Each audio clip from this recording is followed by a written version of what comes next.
Hello बच्चों, स्वागत है आपका ओमेगा ऑनलाइन पे। और आज आपका टेस्ट हुआ, नीट महोत्सव का तीसरा टेस्ट है ये।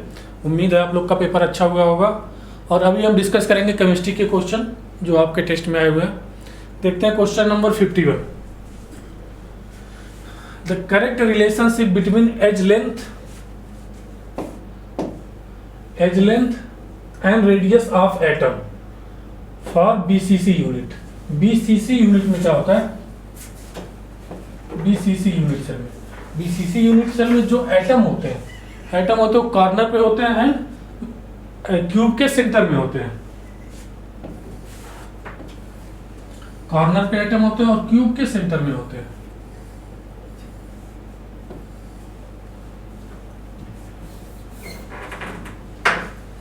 ये हमारा क्या हो गया? क्यूब। कहां कहां एटम होंगे? कॉर्नर पे,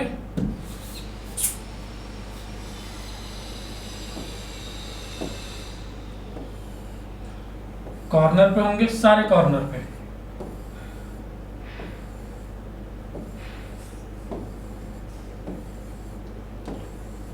सारे कॉर्नर पे हो गए, 8 कॉर्नर है, 8 एटम हो गए।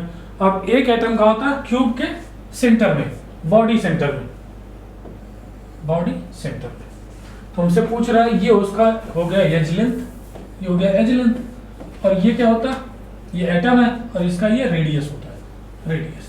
तो हमसे एज लेंथ और रेडियस के बीच में, एज लेंथ और रेडियस के बीच में रिलेशन पूछ रहा है। तो हमें ये हो गया इसका एज लेंथ, और ये देखो क्या हो जाएगा, ये फेस का, ये क्या है? फेस डायगोनल है।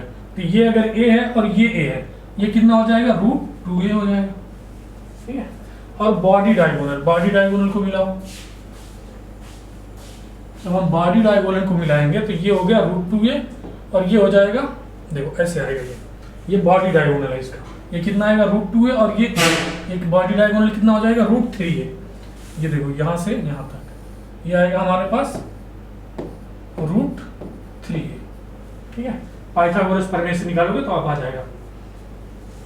तो हमने देखा क्या? हमने एक साइड बनाया, ठीक है। कॉर्नर पे एटम है, कॉर्नर पे है और बॉडी के सेंटर पे है, ठीक है। और ये हमारा कितना आया है?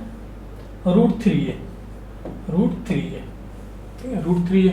और इसका ये r और यहाँ 2r और ये r, ठीक है।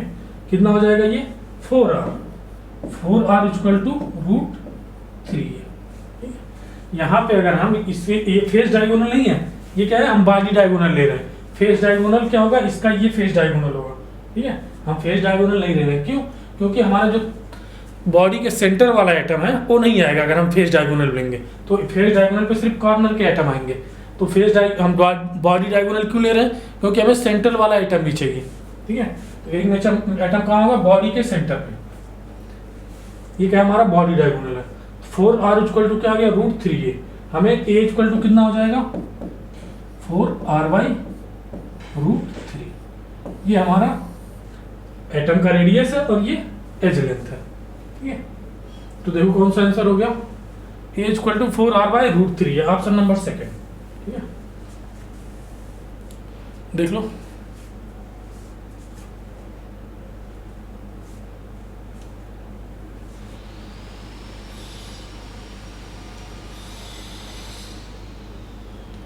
देखते हैं question number 52। Which of the following is an example of ferrimagnetic substance? Iron का ऑक्साइड, आयरन या फिर 3O4, ये क्या होता है? फेरी मैग्नेटिक होता है। थ्योरेटिकल क्वेश्चन है, फेरी मैग्नेटिक सब्सटेंस या फिर 3O4। देखते हैं question number 53। 50 gram of CO contain Na molecule, 0.5 Na molecule, 4 Na molecule और 2 Na मॉलिक्यूल। हमारे पास क्या दिया है? वेट दिया है। वेट से हम कहाँ जाएंगे? सबसे पहले मोल पे जाएंगे। हमें जब वेट दिया जाता है और मोल पे हमें जाना रहता है तो क्या करते हैं? डिवाइड करते हैं ग्राम मॉलिक्यूलर वेट से। और मोल से हमें कहाँ जाना है? मॉलिक्यूल पे। मोल से मॉलिक्यूल पे जाने के लिए मल्टीप्लाई करेंगे किससे? अवोगाद्रो नंबर से। यहाँ पे हमारे पास क्या आ जाएगा? Number of molecule, number of molecule, number of molecule. तो हमें क्या दिया, सबसे पहले वेट दिया, तो हम क्या निकालेंगे, मोल। मोल निकालो, कितना, 56 gram, divided by gram molecular weight, carbon का 12, ऑक्सीजन पे कितना, 16, ये हो गया 56 और ये हो गया 28, ठीक है 28, ये कितना हो जाएगा 2।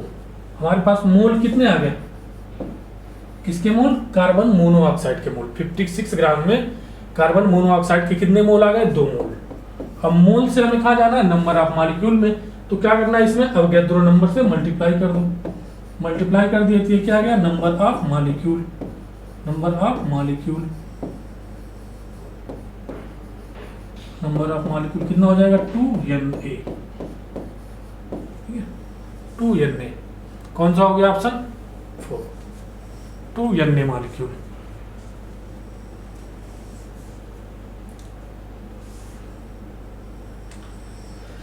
देखते हैं नेक्स्ट क्वेश्चन 54।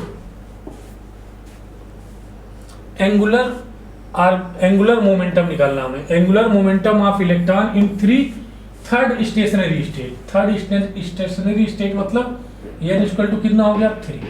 इसके लिए हमें एंगुलर मोमेंटम निकालना है, एंगुलर मोमेंटम, एंगुलर मोमेंटम क्या होगा, m v r equal to n h by 2 pi nh by 2 pi, mvr equal to n की वैल्यू कितनी है, 3 h बाई 2 पाई, कितना हो गया, 3h बाई 2 पाई, आपका नंबर सेकेंड, 3h बाई 2 पाई।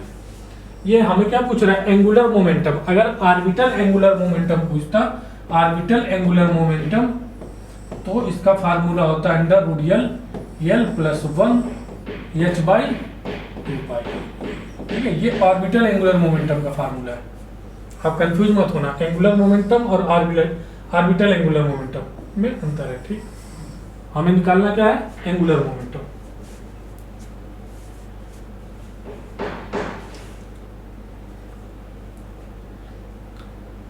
देखते हैं नेक्स्ट क्वेश्चन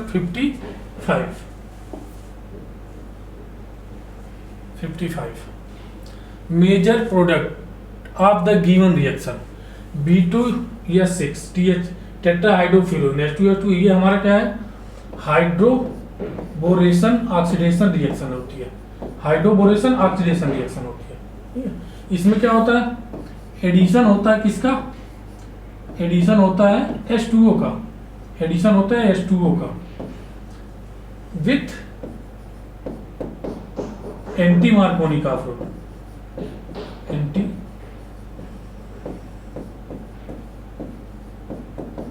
एंटी मार्कोनी का फ्रूट से होता है। H2O का एडिशन होगा तो इसमें H2O में क्या, H प्लस और OH माइनस में टूटेगा, ये किसमें टूटेगा, H प्लस और OH माइनस में। और एंटी मार्कोनी का रूल क्या कहता है, एंटी मार्कोनी का ऑफ रूल कहता है कि H प्लस उस कार्बन एटम पे अटैच्ड होगा जहां पे हाइड्रोजन का नंबर कम होगा, जहां पे हाइड्रोजन का नंबर कम होगा, H प्लस, ये एंटी मार्कोनी का रूल के अकॉर्डिंग, ठीक है। H प्लस कहाँ ऐड होगा, जिस हाइड्रोजन उस कार्बन पे ऐड होगा जहां पे हाइड्रोजन की संख्या कम होगी। देखो यहाँ पे हाइड्रोजन कितने हैं, 2 हैं, और यहाँ पे हाइड्रोजन कितना, 1 है, तो H प्लस कहाँ ऐड होगा, एक, जहां पे 1 हाइड्रोजन है, तो इससे हमारा क्या बन जाएगा,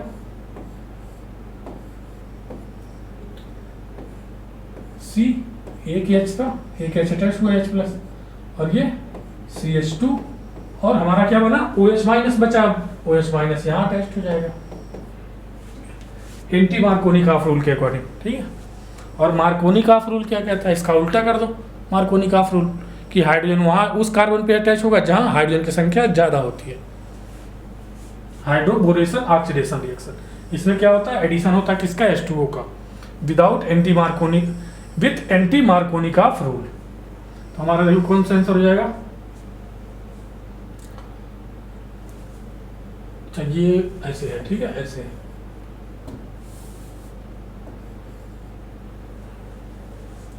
तो ये हमारा हो जाएगा थर्ड, देखो थर्ड CH2 H और ये भी CH2, ऑप्शन नंबर कौन सा हो गया, थर्ड। देख लो इसको एक बार।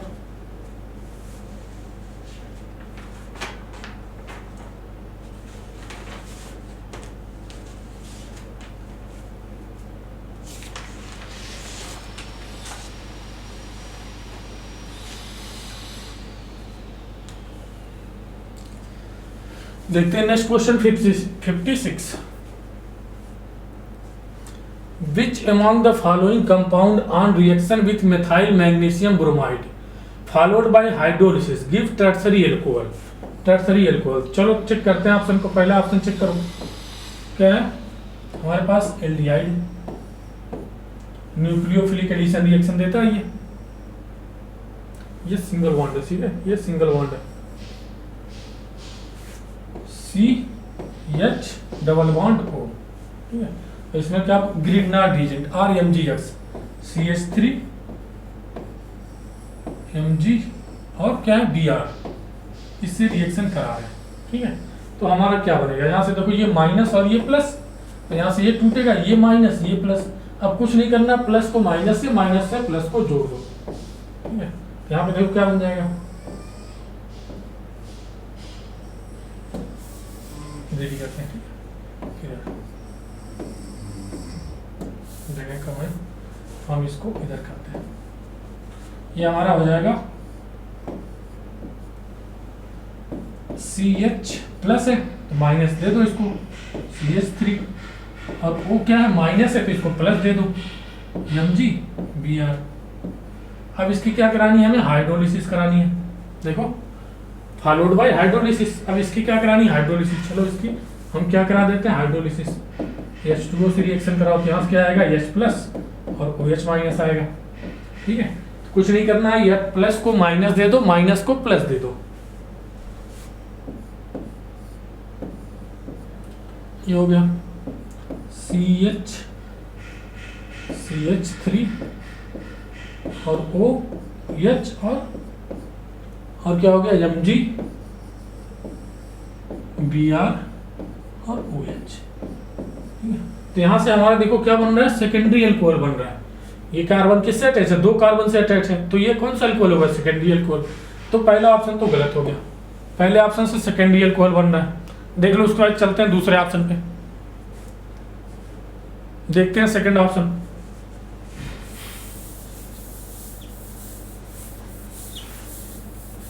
सेकंड ऑप्शन में क्या है हमारा, डबल बॉन्ड O, इसकी रिएक्शन किससे करा रहे हैं, मेथाइल मैग्नीशियम ब्रोमाइड। ये क्या देगा, ग्रिग्नार्ड रिएजेंट है, ये क्या देगा, माइनस और ये प्लस, और ये इसको तोड़ो, इधर निगेटिव इधर पॉजिटिव, ठीक है। अब पॉजिटिव को निगेटिव से, निगेटिव को पॉजिटिव से जोड़ दो, ये क्या हो जाएगा, प्लस से जोड़ो तो यहाँ क्या आ जाएगा, CH3 और ये O MgBr, ये माइनस ये प्लस, ठीक है। अब इसकी हाइड्रोलिसिस कराते हैं हम, H2O से रिएक्शन कराते हैं, यहाँ से क्या आएगा हमारे पास, H प्लस और OH माइनस। कुछ नहीं करना, ये प्लस को माइनस दे दो, माइनस को प्लस दे दो, प्लस को माइनस से जोड़ दो, माइनस को प्लस से जोड़ दो,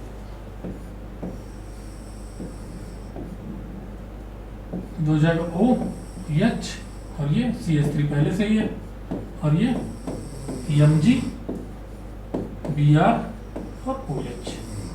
ये देखो, ये जो कार्बन है, ये जो कार्बन है, इधर एक कार्बन से जुड़ा, इधर एक कार्बन से, इधर एक कार्बन से, और ये क्या है, एल्कोहल है। तो ये कितना हो गया, 3 डिग्री कार्बन, और 3 डिग्री कार्बन से जब हाइड्रॉक्सिल ग्रुप लगता है तो उसको 3 डिग्री एल्कोहल बोलते हैं। ये क्या है, 3 डिग्री एल्कोहल। तो हमें क्या बनाना था, टर्सरी एल्कोहल या 3 डिग्री एल्कोहल। तो ऑप्शन नंबर कौन सा हो गया, सेकेंड। ऑप्शन नंबर कौन सा हो गया, सेकेंड।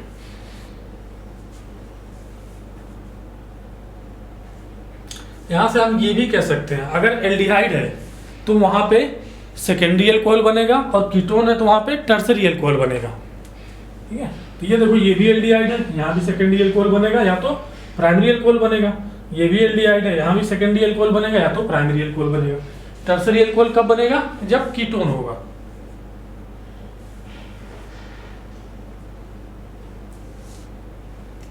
देखते हैं नेक्स्ट क्वेश्चन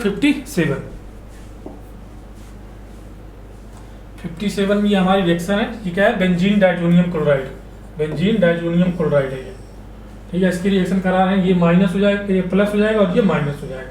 कुछ नहीं करना, प्लस को माइनस से प्लस को जोड़ दो, ठीक है। तो हमारा ये देखो क्या बन रहा है, ये क्या बन रहा है हमारे पास, N2 प्लस और इससे हमने क्या जोड़ दिया BF4 माइनस, BF4 माइनस, ठीक है। और यहाँ से ये H और ये Cl क्या हो जाएगा प्लस ये HCl। ये हमारा क्या बन गया, ये A बन गया। अब A क्या रिएक्शन किससे करा रहा है, NaNO2 कॉपर के साथ हीट कर रहे हैं, तो यहाँ पे क्या हो जाता है इसका नाइट्रेशन, ठीक है। ये नाइट्रोजन जो होता है बहुत अच्छा लीविंग ग्रुप होता है, ये निकल जाता है और यहाँ पे क्या आ जाता है हमारे पास NO2 ग्रुप, नाइट्रेशन हो जाता है। कौन सा ऑप्शन हो जाएगा, नाइट्रो बेंजीन बन जाएगा हमारे पास थर्ड, 57 का ऑप्शन नंबर थर्ड। देख लो, देखते हैं question number 58। The amine which is most basic in aqueous solution में, ठीक है। अगर गैसियस सोल्यूशन की बात करता है, गैसियस फेज की, गैसियस स्टेट की, गैसियस फेज की बात करता तो इसमें 3 डिग्री अमीन सबसे ज्यादा होता है, फिर 2 डिग्री अमीन होता है, फिर 1 डिग्री अमीन, फिर NH2। किसका बेसिक स्ट्रेंथ का ऑर्डर क्या है, इन गैसियस फेज किसका ऑर्डर है, ये बेसिक स्ट्रेंथ का। अब अगर एक्वस फेज की बात करेगा, एक्वस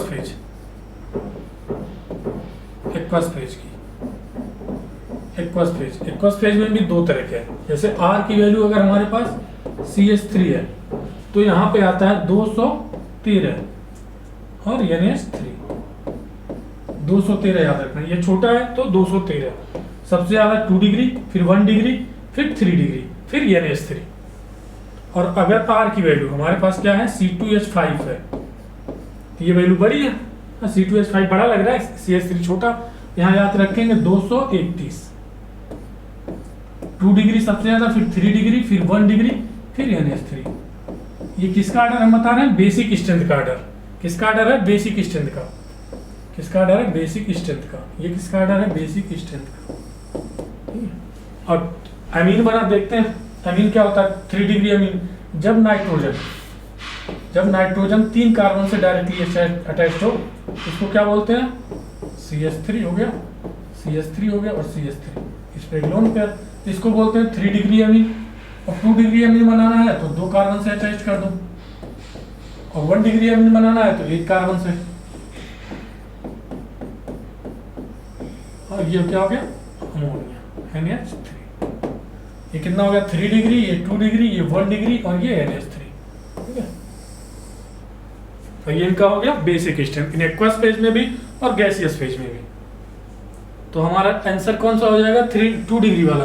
एक्वस में लगाना है तो देखो, एक्वस में चाहे ये हो चाहे ये हो, 2 डिग्री सबसे ज्यादा बेसिक होता है। 2 डिग्री ये है, 2 CH3 ग्रुप है, देखो ठीक है, CH3 2 CH3 ग्रुप है।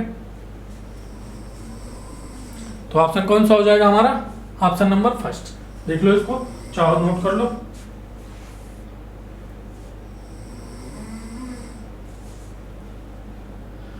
देखते हैं क्वेश्चन नंबर 59, ठीक है, देख लो इसको। देखते हैं question number 59। Maximum prescribe concentration of magnesium in drinking water कितना होता है, 0.05 ppm होता है। ड्रिंकिंग वाटर में जो प्रिस्क्राइब मैग्नीशियम का कंसंट्रेशन होना चाहिए, कितना होना चाहिए 0.05 ppm, पार्ट्स पर मिलियन। थ्योरेटिकल क्वेश्चन है। अब देखते हैं question number 60। Monomer Orlon fibre क्या होता है, पीवीसी, पॉलीएक्राइलोनाइट्राइल को ऑर्लॉन फाइबर बोलते हैं, PVC, polyacrylonitrile, PAN, polyacrylonitrile, orlon fibre और पॉलीएक्राइल नाइट्राइल को क्या बोलते हैं, ऑर्लॉन फाइबर। और पॉलीएक्राइल नाइट्राइल क्या होता है, एक्राइल नाइट्राइल का कौन सा फार्मूला होता है, ये C H और C, ये क्या, उसको क्या बोलते हैं, एक्राइलोनाइट्राइल।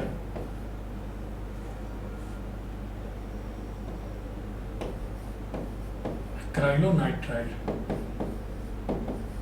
एक्राइलोनाइट्राइल। अब इसका हम ये यूनिट लेंगे, मान लो ये यूनिट हमने क्या ले लिया, एक्राइलनाइट्राइल का ले लिया। जैसे CH2 है, ये है एक्राइलनाइट्राइल, CH2 डबल बॉन्ड CH है, सिंगल बॉन्ड Cl, इसका ये यूनिट लिया तो ये क्या होगा, इसका पॉलीमराइज होगा। ये क्या है, एक्राइलनाइट्राइल।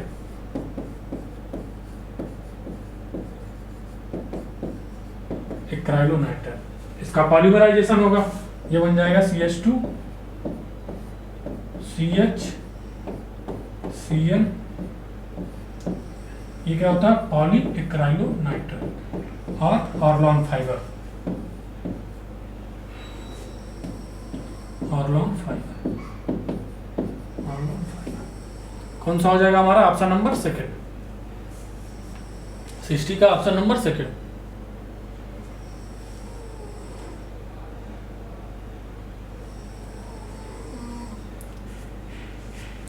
देखते हैं question number 61। Which among the following not aromatic species. Aromatic, aromatic होने के लिए सबसे पहले क्या होना चाहिए, साइक्लिक रेजोनेंस होना चाहिए।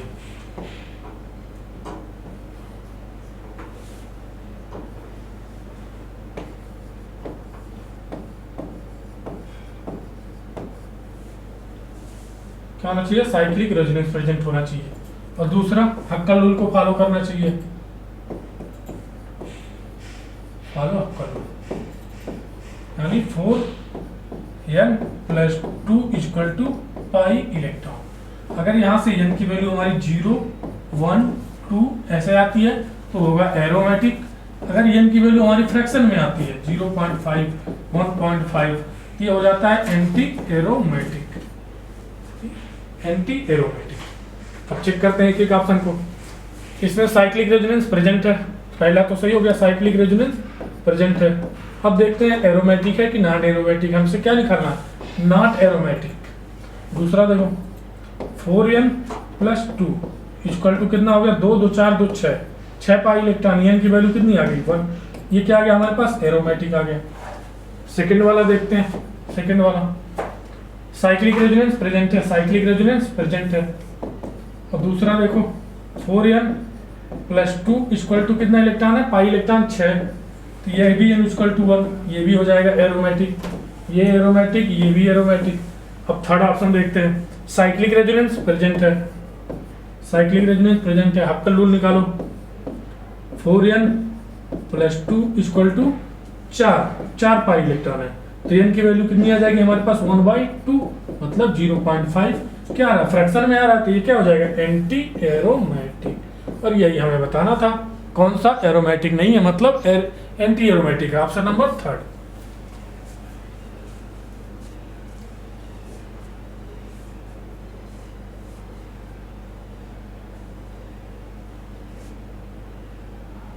देखते question number 62। Major product of the given reaction, dilute KMnO4 है, ठीक है, डाइल्यूट KMnO4।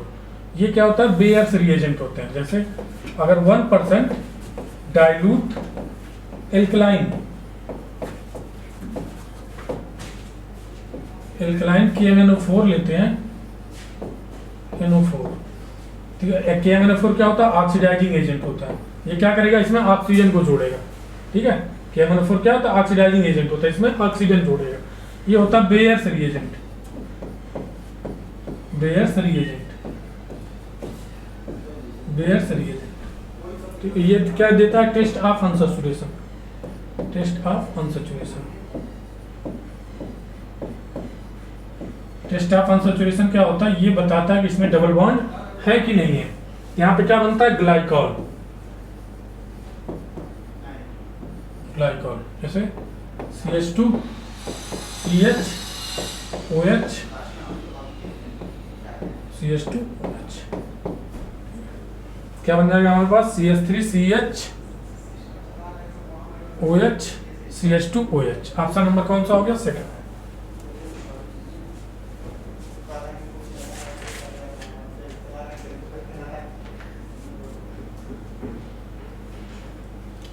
देखते हैं question number 63। The compound which will not show geometrical isomerism. Geometrical isomerism के लिए क्या होना चाहिए, डबल बॉन्डेड कार्बन से अटैच्ड, डबल बॉन्ड से अटैच जो कार्बन है, डबल बॉन्ड से अटैच जो कार्बन है उस पे जो ग्रुप होने चाहिए, दोनों डिफरेंट ग्रुप होने चाहिए, जो ग्रुप होने चाहिए डिफरेंट ग्रुप होने चाहिए, ठीक है। दोनों ग्रुप क्या होने चाहिए, डिफरेंट होने चाहिए। Double bonded carbon, double bond से अटैच जो कार्बन है उस पे जो ग्रुप होने चाहिए वो क्या होना चाहिए, डिफरेंट होने चाहिए, तभी वो शो करेगा क्या, ज्योमेट्रिकल आइसोमेरिज्म। ये इसका की कॉन्सेप्ट था। अब देख लेते हैं ऑप्शन चेक करके।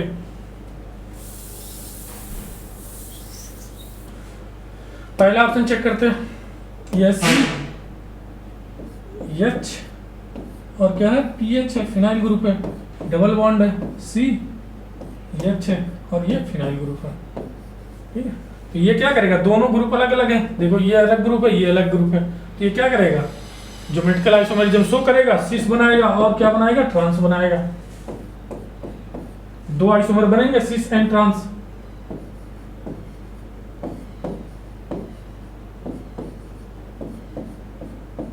ये क्या है, इसका ट्रांसफॉर्म है, ट्रांसफॉर्म। तो ये जो क्या नाम है, शो करेगा इसका ज्योमेट्रिकल आइसोमेरिज्म, ये शो करेगा। पहला ऑप्शन क्या कर रहा है, शो कर रहा है। अब सेकंड ऑप्शन चेक करते हैं। सेकंड ऑप्शन यहाँ चेक कर लो। सेकंड ऑप्शन में क्या है, सी है और दो फिनाइल ग्रुप लगे हुए हैं, दो फिनाइल ग्रुप है, डबल बॉन्डेड से लगा जो कार्बन है उससे दो फिनाइल ग्रुप लगे हुए हैं, एच है और ये CH3 है।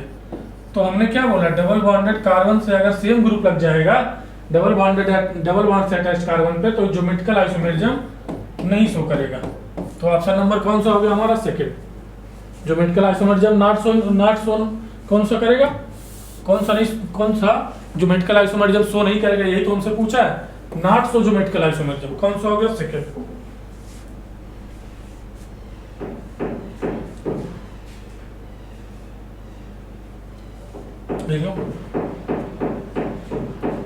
देखते हैं क्वेश्चन नंबर 64।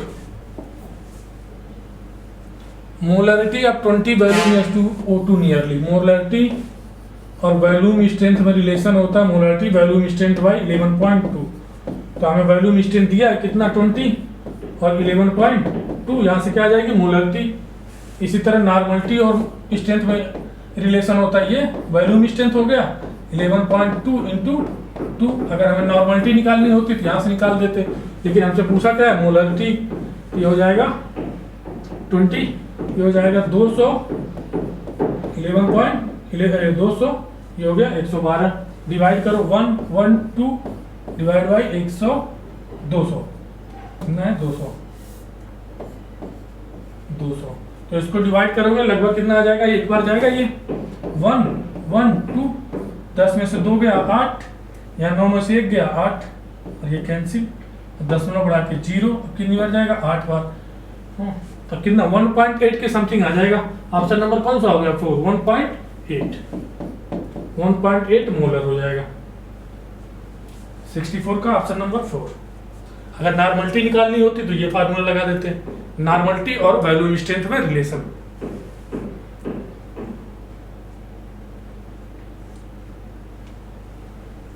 देखते हैं question number 65। Which one of the following ion has the largest size? Largest size कब? In aqueous solution. Aqueous solution में largest size किसकी होती है? हाइड्रेशन क्या होता है, हाइड्रेशन इनवर्सली प्रोपोर्शनल होता है साइज ऑफ आयन के, साइज ऑफ आयन के। अगर साइज छोटी होगी तो उसका हाइड्रेशन ज्यादा होगा। देखो लिथियम, सोडियम, पोटेशियम, रुबिडियम और सीजियम, प्लस लगा दो सब में। सबसे छोटी साइज किसकी होती है, लिथियम की। और जब लिथियम की साइज सबसे छोटी होती है तो इसका हाइड्रेशन सबसे ज्यादा होगा। अब हाइड्रेशन ज्यादा होगा तो वाटर के मॉलिक्यूल लिथियम को ज्यादा कवर कर लेंगे, और वाटर मॉलिक्यूल ज्यादा कवर करेंगे तो उसकी साइज क्या होगी, बढ़ जाएगी। ठीक है, उसकी साइज क्या होगी, उसका हाइड्रेशन ज्यादा होगा तो उसकी साइज बढ़ जाएगी। हमसे पूछा क्या, लार्जेस्ट साइज। तो लार्जेस्ट साइज किसका हो जाएगा, जिसकी साइज सबसे छोटी होगी आयनिक फॉर्म में, उसका हाइड्रेशन ज्यादा होगा हाइड्रेशन ज़्यादा होगा तो वाटर के मॉलिक्यूल उसको ज़्यादा कवर करेंगे, ज़्यादा कवर करेंगे तो उसकी साइज बढ़ जाएगी। तो सबसे बड़ी साइज किसकी हो जाएगी? इन एक्वस में, इन एक्वस में किसकी हो जाएगी? Li प्लस एक्वस, फिर Na plus aqueous,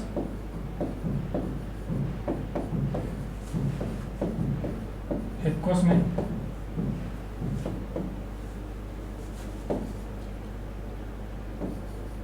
Rb plus aqueous और Cs प्लस एक्वस। ये एक्वस में साइज बता रहे हैं हम, एक्वस मीडियम में, ठीक है? किसमें? एक्वस सॉल्यूशन में, एक्वस सॉल्यूशन में। अगर एक्वस सॉल्यूशन नहीं हो तो इनका साइज ये होता है। सबसे छोटा कौन सा होता है? लिथियम। और एक्वस सॉल्यूशन में कौन सा हो जाएगा? लिथियम सबसे बड़ा हो जाएगा।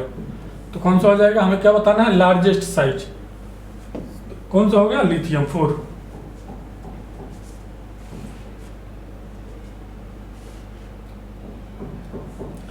देखते हैं क्वेश्चन नंबर 65 हो गया, देख लो। बस ये कॉन्सेप्ट लगाना, साइज छोटी हाइड्रेशन ज्यादा, साइज बड़ी हो जाएगी। अब देखते हैं question number 66। Correct order of atomic radii in group 13 element. Group 13 में कौन कौन से होते हैं? बोरान, एल्यूमिनियम, गैलियम, इंडियम और थैलियम। और नीचे की तरफ आने पे क्या होता है? साइज इंक्रीज होती है, ठीक है? साइज इंक्रीज होती है तो थैलियम की साइज सबसे बड़ी हो जाएगी, फिर इंडियम की हो जाएगी, ठीक है? लेकिन एल्यूमिनियम और गैलियम में क्या होता है? एल्यूमिनियम और गैलियम में एल्यूमिनियम की साइज ज्यादा हो जाती है। एल्यूमिनियम की साइज ज्यादा हो जाती है किससे? गैलियम से। क्यों? बिकॉज ट्रांजिशन कंस्ट्रक्शन की वजह से, ड्यू टू, किसकी वजह से होता है? ड्यू टू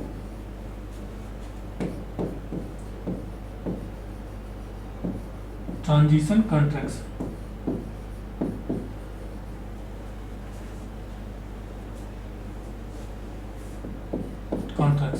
और ट्रांजिशन कंट्रैक्शन क्या होता है? Poor shielding effect of D orbital.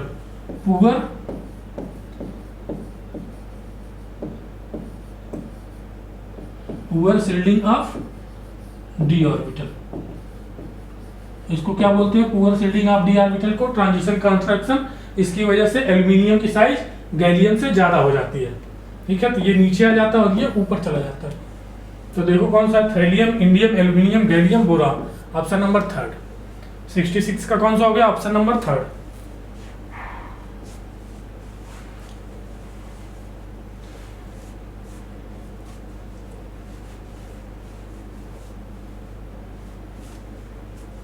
देखते हैं क्वेश्चन नंबर 67। हमारे पास क्या है? 0.16 gram an organic compound give 0.094 gram AgBr by Carius method. Percentage of Br in the compound. Atomic mass इतना इतना है, तो परसेंटेज ऑफ Br निकालना है। परसेंटेज ऑफ हाइड्रोजन हमें निकालना होता था, तो क्या करते थे? एटॉमिक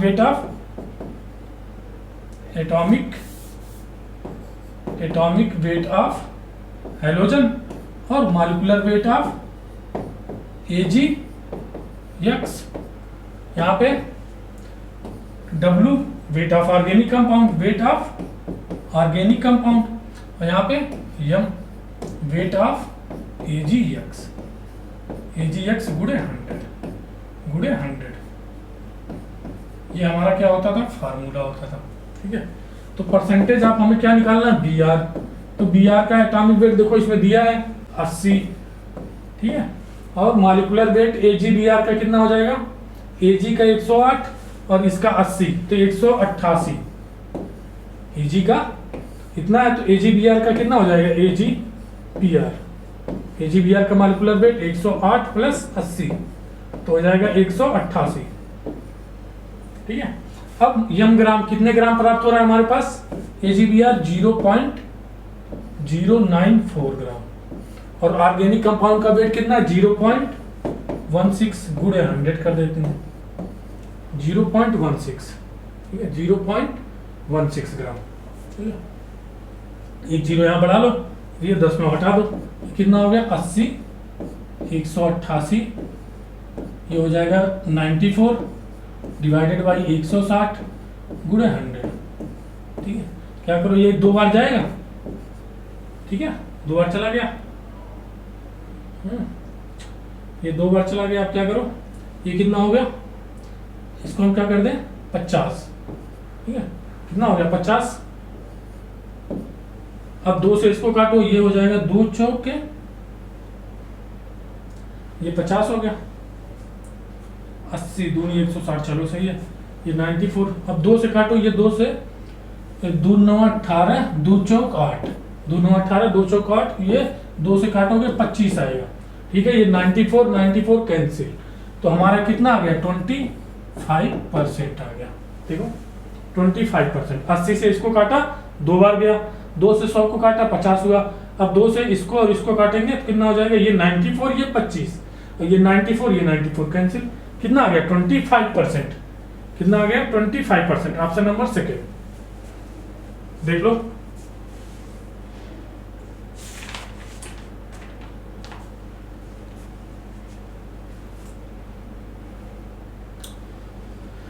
देखते हैं question number 68। Which of the following species can not behave as electrophile. Electrophile क्या होता है, electron deficient species, electron deficient species, electron deficient species को क्या बोलते हैं, इलेक्ट्रोफाइल बोलते हैं। ये BF3 इलेक्ट्रॉन डिफिशियंट है, BF और F 6 ही इलेक्ट्रॉन है तो इलेक्ट्रॉन डिफिशियंट हो गया, इलेक्ट्रॉन डिफिशियंट 6 ही इलेक्ट्रॉन है ना, 2 2 4 2 6। AlCl3 में भी 6 इलेक्ट्रॉन होंगे, AlCl ये भी इलेक्ट्रॉन डिफिशियंट हो गया, इलेक्ट्रॉन डिफिशियंट। NH4 प्लस और ये,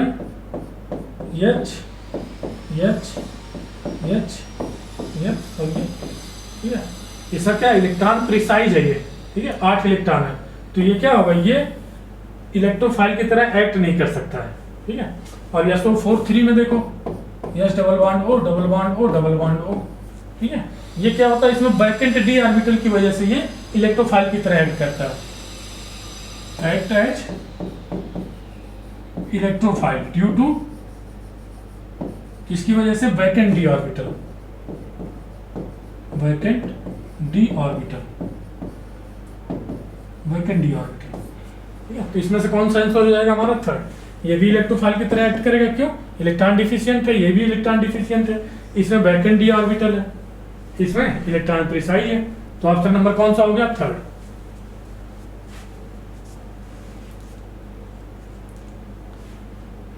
देख लो एक बार,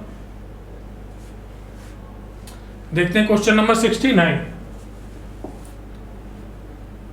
इसमें हमें क्या बनाना है, लीस्ट स्टेबल कार्बोकैटायन, हमें स्टेबिलिटी ऑफ कार्बोकैटायन बतानी है और उसमें बताना कौन सबसे लीस्ट स्टेबल होगा, ठीक है। तो कार्बोकैटायन की स्टेबिलिटी की देखने के लिए हम क्या करते हैं, स्टेबिलिटी ऑफ कार्बोकैटायन देखने के लिए ये होता है डायरेक्टली प्रोपोर्शनल होता है +m +h और +i, +h +m +h और +i इसकी स्टेबिलिटी को बढ़ाते हैं, स्टेबिलिटी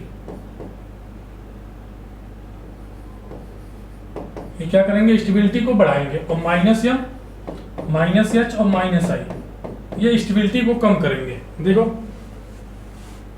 ये देखो, ये क्या है +h है, ये +h, ये क्या है -m है, ये क्या है +m है, ठीक है। यहाँ पे कोई इफेक्ट नहीं है, सिर्फ रेजोनेंस है, ठीक है। तो हमने क्या बोला, +m वाले बढ़ाएंगे, और प्रियोरिटी सबसे ज्यादा किसको देते हैं, प्रियोरिटी सबसे पहले m को देते हैं, ठीक, फिर h को देते हैं, फिर i को देते हैं। तो हम सबसे पहले किसको देखेंगे, m को देखेंगे। ये क्या दे रहा है, +m दे रहा है, तो स्टेबिलिटी को बढ़ाएगा।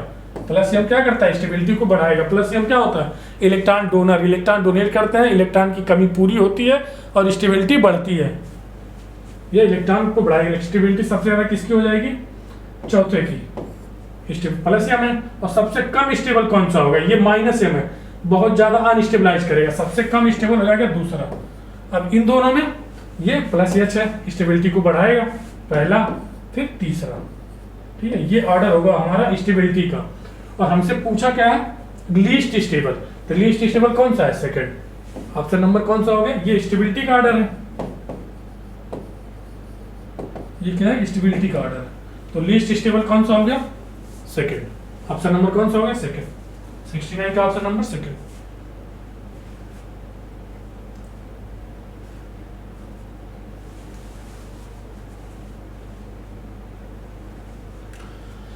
देखते हैं क्वेश्चन नंबर 70।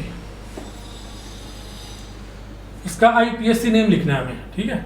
तो इसकी सबसे पहले नंबरिंग करो, ये हो जाएगा 1 2 3 4 5 6। किस नियम से किया हमने, लोवेस्ट लोकेंट रूल से, लोवेस्ट सम रूल से, लोवेस्ट सम रूल से, ठीक है। तो इस पूरे को क्या बोलते हैं, इस पूरे को, इसको बोलते हैं एनी सॉल्व, एनी सॉल्व, ठीक है। तो ये हो जाएगा सी, ये क्या है, यम। तो क्लोरो पहले आता है, तो 2 chloro 4 methyl 4 methyl anisole. 2 chloro 4 methyl anisole, देखो कहाँ है, 2 chloro 4 methyl anisole, option number second. 70 का option number second.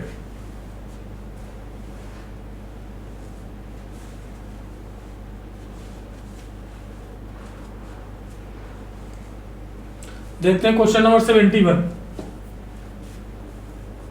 Which of the following gas can be liquefy most easily, किसको लिक्विफाई करना मोस्ट इजिली है, कौन आसानी से लिक्विफाई हो जाएगा, कौन आसानी से लिक्विड में कन्वर्ट हो जाएगा। जिनके बीच फोर्स ऑफ अट्रैक्शन, ऐसी गैस जिनके बीच फोर्स ऑफ अट्रैक्शन ज़्यादा होता है, फोर्स ऑफ अट्रैक्शन ज़्यादा होता है, उनको कम प्रेशर देने पे जल्दी लिक्विड में बदल जाते हैं, ठीक है। तो देखो N2 गैस मॉलिक्यूल है, अब N2 गैस मॉलिक्यूल के बीच में एक N2 गैस मॉलिक्यूल ये है और दूसरा N2 गैस मॉलिक्यूल लेंगे, उसके बीच क्या होता है, वीक वंडर वाल फोर्स होते हैं, वीक वंडर वाल फोर्स होते हैं। N2 के बीच में भी होगा, O2 के बीच में, जैसे N2 के बीच में नहीं, N2 के बीच में, मतलब इनके मॉलिक्यूल के बीच में, एक मॉलिक्यूल ये हो गया और भी सारे मॉलिक्यूल होंगे N2 के, उनके मॉलिक्यूल के बीच में कौन सा फोर्स होता है, वंडर वाल फोर्स होता है। O2 के बीच में भी हो जाएगा और H2 के बीच में भी वंडर वाल फोर्स, यहाँ भी वंडर वाल फोर्स, यहाँ भी वंडर वाल फोर्स। ठीक है, NH3 क्या है, NH3 के मॉलिक्यूल के बीच में वंडर वाल फोर्स तो होगा, लेकिन उसके बीच में हाइड्रोजन बॉन्डिंग भी होगी, ठीक है, हाइड्रोजन बॉन्डिंग भी होगी, ठीक है। इसके लिए इसमें हाइड्रोजन बॉन्डिंग, सॉरी क्या हो गई, इसमें हाइड्रोजन बॉन्डिंग हो गई।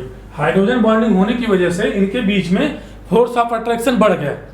अब जब फोर्स ऑफ अट्रैक्शन इनके बीच में बढ़ गया, जब इनके बीच में फोर्स ऑफ अट्रैक्शन बढ़ गया तो ए की वैल्यू क्या हो जाएगी, बढ़ जाएगी। फोर्स ऑफ अट्रैक्शन बढ़ गया, ए की वैल्यू बढ़ जाएगी। जब ए की वैल्यू ज्यादा हो गई तो उसको जल्दी लिक्विफाई कर सकते हैं, लिक्विफिकेशन आसान हो जाएगा, जल्दी लिक्विफाई हो जाएगा। तो कौन सा हो गया, ऑप्शन नंबर 4। क्यों हो रहा है, क्योंकि इसके बीच फोर्स ऑफ अट्रैक्शन ज्यादा है, तो इसको लिक्विड में कन्वर्ट करना आसान है। क्या है, हाइड्रोजन बॉन्डिंग।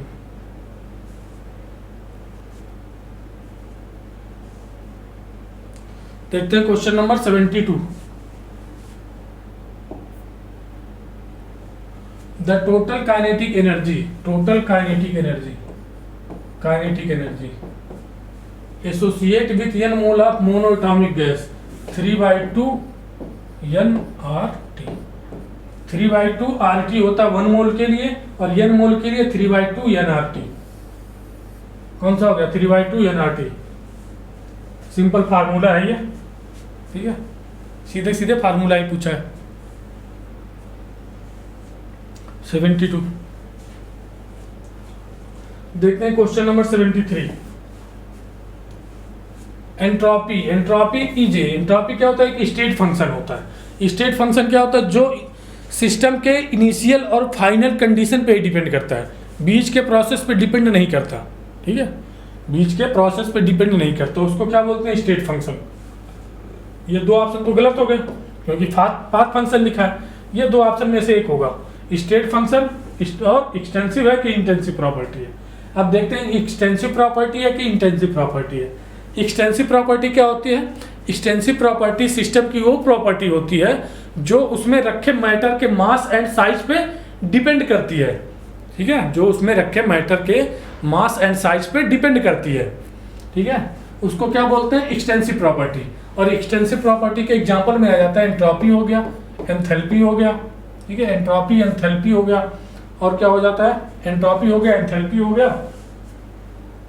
एंट्रोपी हो गया, एंथैल्पी हो गया, और क्या हो गया? गिब्स फ्री एनर्जी हो जाती है, ETC। ठीक है, ये सब क्या होते हैं? एक्सटेंसिव प्रॉपर्टी होते हैं। ठीक है, एक्सटेंसिव प्रॉपर्टी और भी होती है। तो एंट्रोपी क्या हो गई हमारी? एक्सटेंसिव प्रॉपर्टी हो गई, और स्टेट फंक्शन हो गया ऑप्शन नंबर फर्स्ट, 73 का ऑप्शन नंबर फर्स्ट।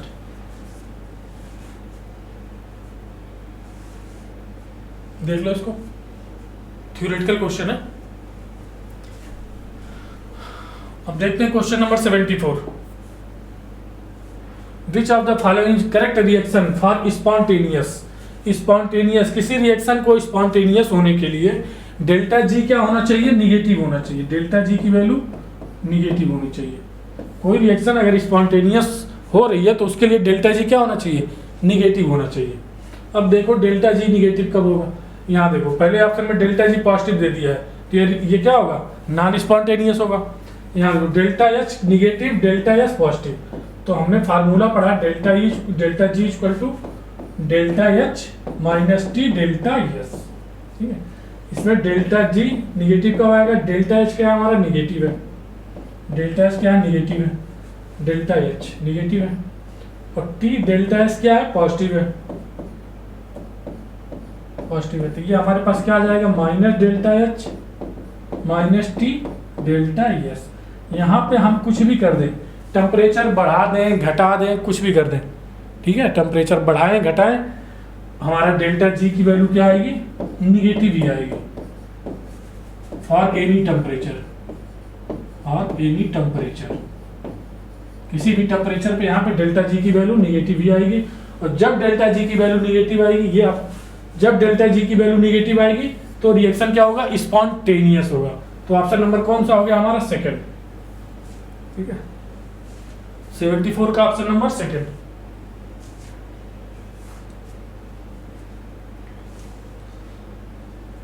देखते हैं क्वेश्चन नंबर 75।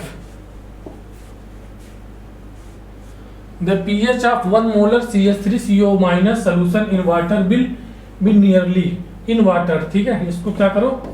CH3COO ने इसको वाटर में डाला तो हमारे क्या हो गया? ये कन्वर्ट हो जाएगा किसमें? CH3COOH और NaOH में, NaOH में, NaOH में। तो यहाँ पे हम क्या देख रहे हैं? ये क्या है? वीक एसिड है, और ये क्या है? स्ट्रॉन्ग बेस है। तो यहाँ पे हम देख रहे हैं कि ये एक हाइड्रोलिसिस हो रही है। किसकी? एक ऐसे साल्ट की हाइड्रोलिसिस हो रही है जो क्या है? वीक एसिड और स्ट्रॉन्ग बेस से मिलकर बना है। तो जब ऐसे हाइड्रोलिसिस होती है weak acid weak base type का साल्ट का, तो हमारा जो pH होता है 7 plus half pKa plus half log C। Salt hydrolysis पढ़ा होगा आपने। साल्ट हाइड्रोलिसिस में weak acid weak base type का साल्ट की हाइड्रोलिसिस है। तो pH इक्वल टू, यहाँ पे कंसंट्रेशन देखो 1 मोलर है, 1 मोलर कंसंट्रेशन, तो हो जाएगा 7 प्लस हाफ pKa की वैल्यू दी होगी। देखो pKa की वैल्यू 4.74 प्लस हाफ लॉग क्या? हाफ 74 है ये। ठीक है, 4.74 plus half log C। log C की वैल्यू कितनी है? 1 है, और log 1 की वैल्यू क्या होती है? 0 होती है। तो ये वैल्यू हमारी क्या हो जाएगी? 0 हो जाएगी। तो हमारे पास ये बच्चा देखो 7 प्लस 2 दूनी 4, 2 3 6, 2 7 14, ये कितना हो जाएगा? 7 2 9, 9.37, 9.37 pH आ जाएगा हमारे पास, 9.37, 9.37, 9.4। अप्रॉक्सीमेट 9.4 हो जाएगा। 9.37 है, 7 को हटाएंगे तो इसको 3 को 4 कर देंगे। ऑप्शन नंबर कौन सा हो गया? Third.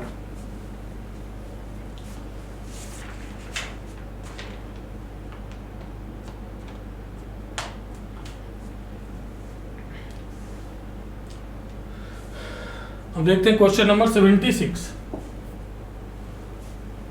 Conjugate base of H3BO3। H3BO3 को हम ऐसे भी लिख सकते हैं HBOH3, ठीक है। इसका हमें क्या बनाना? Conjugate base. इसमें क्या करो, OH को माइनस को ऐड कर दो, OH माइनस ऐड हो जाएगा तो ये क्या बन जाएगा?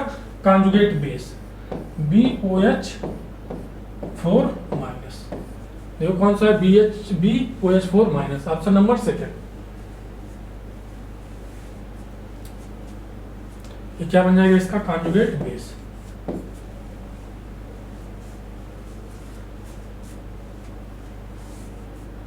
देखते हैं question number 77। Number of mole of KMnO4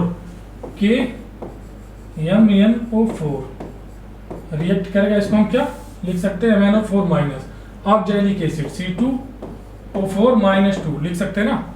need react to completely with 1 mole of oxalate ion. Oxalate ion है, ऑक्जेलिक एसिड से बनता है ऑक्जेलेट आयन, ये ऑक्जेलेट आयन है। यहाँ से हमारा ये क्या है? एसिड है, तो एसिडिक मीडियम में Mn+7 से +2 में जाता है, +7 से +2 में जाता है, और ये ऑक्जेलेट किस में कन्वर्ट हो जाता है? CO2 में। तो यहाँ पे इसका ऑक्सीडेशन नंबर निकालेंगे, +3 आएगा, और यहाँ पे +4 आएगा। इसका कितना मोल है? 1 मोल है, 1 मोल इसका ले रहे हैं। अब पूछ रहा है इसका कितना मोल हमारा लगेगा? इसको कंप्लीटली क्या करने के लिए? न्यूट्रलाइज करने के लिए, कंप्लीटली रिएक्ट करने के लिए इसके कितने मोल लगेंगे? ये पूछ रहा है हमसे, ठीक है। तो यहाँ पे हम क्या करेंगे? इसके ग्राम इक्विवेलेंट को इसके ग्राम इक्विवेलेंट के बराबर कर देंगे। देखो gram equivalent of MnO4 minus equal to gram equivalent of oxalate ion C2O4 minus 2। तो ग्राम इक्विवेलेंट निकालने का तरीका mole into n factor. n factor क्या? Balancing factor. यहाँ पर भी लगाएंगे mole into n factor. n factor कहाँ से निकालते हैं? ये 7 से गया कहाँ पे? 2 में, कितने का चेंज आया? 5 का। ये क्या हो जाएगा? n फैक्टर इसके लिए। अब इसके लिए n फैक्टर कितना हो जाएगा? 3 से गया 4 में, 2 है तो 2, कितना हो जाएगा? 2। देखो 3 से गया 4 में, 1 का चेंज आया, और यहाँ पे 2 एटम है कार्बन, 2 की वजह से 2 का चेंज। तो इसके कितने n फैक्टर है? 5। इसका मोल हमें निकालना है, n फैक्टर 5। इसके कितने मोल है? 1, n फैक्टर 2। तो n इक्वल टू क्या आ जाएगा हमारे पास? 2/5। ये क्या आ गया हमारे पास? KMnO4 के कितने मोल चाहिए? 2/5 मोल चाहिए। हाँ, कंप्लीटली रिएक्ट करने के लिए किससे? 1 मोल ऑफ ऑक्जेलेट से। 2/5 ऑप्शन नंबर कौन सा हो गया? थर्ड। कुछ नहीं करना, यहाँ पे ग्राम इक्विवेलेंट को बराबर करना है।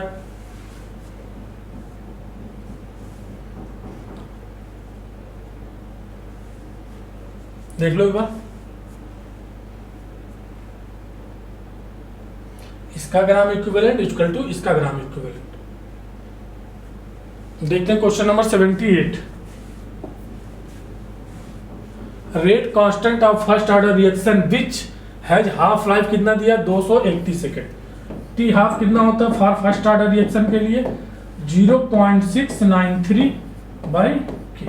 और हमसे क्या पूछा? रेट कांस्टेंट ही पूछा है। K इक्वल टू क्या हो जाएगा? 0.693/T half. टी हाफ की वैल्यू कितनी है? 231 सेकेंड, ठीक है। अब ये इसको हम क्या लिख सकते हैं? 693/231 गुणे 10⁻11, ये हो जाएगा 1000, ठीक है।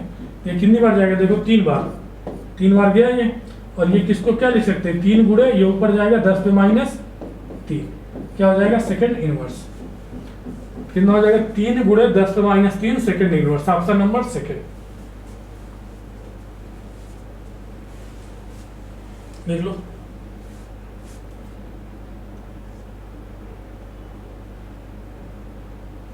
देखते हैं क्वेश्चन नंबर 79।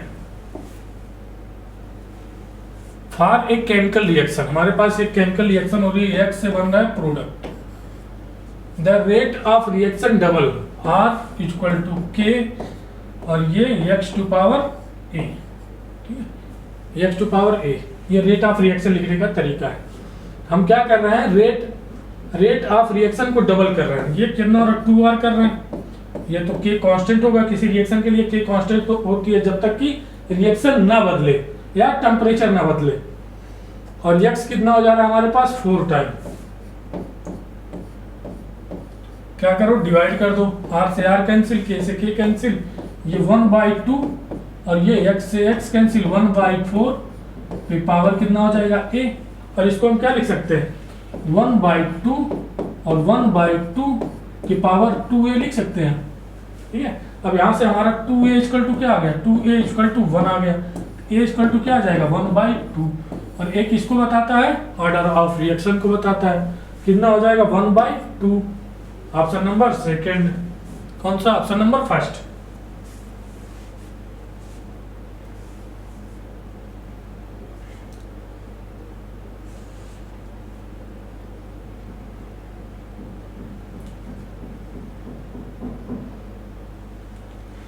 देखते हैं question number 80। Among the given option enthalpy of atomization, enthalpy of atomization सबसे ज्यादा होता है वैनेडियम के लिए, फिर टाइटेनियम के लिए, फिर स्कैंडियम के लिए, फिर मैग्नीज के लिए, डेल्टा एच ऑफ एटमाइजेशन सीधे एनसीईआरटी से है। कौन सा हो जाएगा चौथा, वैनेडियम के लिए सबसे ज्यादा, फिर टाइटेनियम के लिए, फिर स्कैंडियम के लिए, फिर मैग्नीज के लिए। तो हमसे आर्डर नहीं पूछा, बस पूछा किसके लिए होगा एटमाइजेशन सबसे ज्यादा।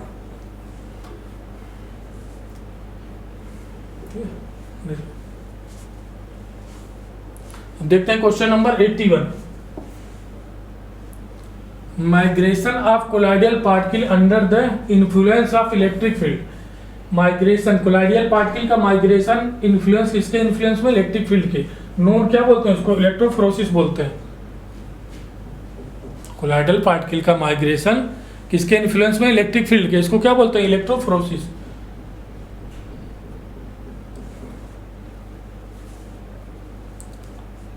देखते हैं 82 number, coagulation power of ion of haemoglobin, haemoglobin की क्या होता है, हीमोग्लोबिन एक पॉजिटिव सॉल्व होता है, ये क्या है एक पॉजिटिव सॉल्व होता है। जब ये एक पॉजिटिव सॉल्व है तो इसको कोगुलेट करना है तो हमें क्या निगेटिव की जरूरत पड़ेगी, निगेटिव चार्ज की, और जिसपे जितना ज्यादा निगेटिव चार्ज होगा उसका उतने ज्यादा कोगुलेशन पावर होगा। तो सबसे ज्यादा निगेटिव चार्ज क्या देख किस पे है, PO3 पे, PO4 पे -3, 3 निगेटिव चार्ज है यहाँ पे, 3 निगेटिव चार्ज है यहाँ पे, 2 निगेटिव चार्ज है, 2 निगेटिव, यहाँ पे 1 निगेटिव चार्ज है। पॉजिटिव वाले तो करेंगे नहीं, निगेटिव वाला करेगा, तो जिसपे निगेटिव चार्ज ज्यादा, अगर निगेटिव चार्ज ज्यादा हो जाएगा तो कोगुलेशन ज्यादा हो जाएगा,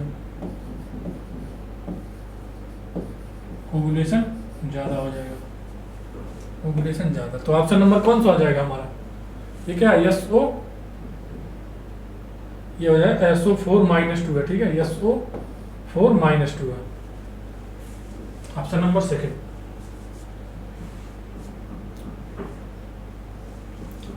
देखते हैं question number 83। Which of the following process is endothermic, endothermic मतलब किस रिएक्शन में एनर्जी देनी पड़ेगी। ये देखो क्या है, O से क्या हो रहा है, एक इलेक्ट्रॉन ले रहा है ये, इसमें क्या हो रहा है, एक इलेक्ट्रॉन का एडिशन हो रहा है। तो क्या है इलेक्ट्रॉन का एडिशन, इलेक्ट्रॉन लेना मतलब इलेक्ट्रॉन एफिनिटी, और फर्स्ट इलेक्ट्रॉन एफिनिटी कैसी होती है, एक्सोथर्मिक होती है। इलेक्ट्रॉन ले रहा है, इलेक्ट्रॉन एफिनिटी O- बन रहा है, ठीक है, और फर्स्ट इलेक्ट्रॉन एफिनिटी पहला इलेक्ट्रॉन जब लेता है एटम, ठीक है, आइसोलेटेड एटम है कोई, पहला इलेक्ट्रॉन जब लेता है तो उसमें एनर्जी निकलती है, कैसा प्रोसेस होता है एक्सोथर्मिक। अब देखो, अब O- है और इसको इलेक्ट्रॉन अगर देंगे तो इस पे माइनस चार्ज है, इलेक्ट्रॉन पे भी माइनस चार्ज है, इसमें क्या होगा, रिपल्सन होगा, रिपल्सन की वजह से ये इलेक्ट्रॉन को लेना नहीं चाहेगा। अब हम इसको क्या करेंगे, जबरदस्ती इलेक्ट्रॉन देंगे, इसको हम क्या देंगे, एनर्जी देंगे, ठीक है, जबरदस्ती करेंगे, एनर्जी देंगे इसको, हाँ, एनर्जी देंगे इसको क्या देंगे, एनर्जी, जबरदस्ती करेंगे इसके साथ कि इलेक्ट्रॉन ले ले। अब एनर्जी जब देते हैं तो प्रोसेस क्या होता है, इंडोथर्मिक। क्या होता है, इंडोथर्मिक होता है। क्यों इंडोथर्मिक हो रहा है, क्योंकि इस पे भी निगेटिव, ये भी निगेटिव, निगेटिव क्या होगा, रिपल्सन होगा। ठीक है, रिपल्सन होगा, इलेक्ट्रॉन लेना नहीं चाहेगा तो हम क्या करेंगे, इसको एनर्जी देंगे ताकि ये इलेक्ट्रॉन ले ले। ठीक है, इंडोथर्मिक हो जाएगा। तो हमसे पूछा इंडोथर्मिक कौन सा होगा, सेकेंड। 83 का कौन सा होगा, second.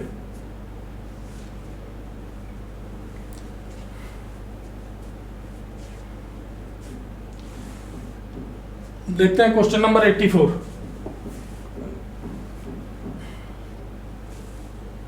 Correct electronic configuration of cobalt in complex cation इतना, एटॉमिक नंबर CO का 27 है।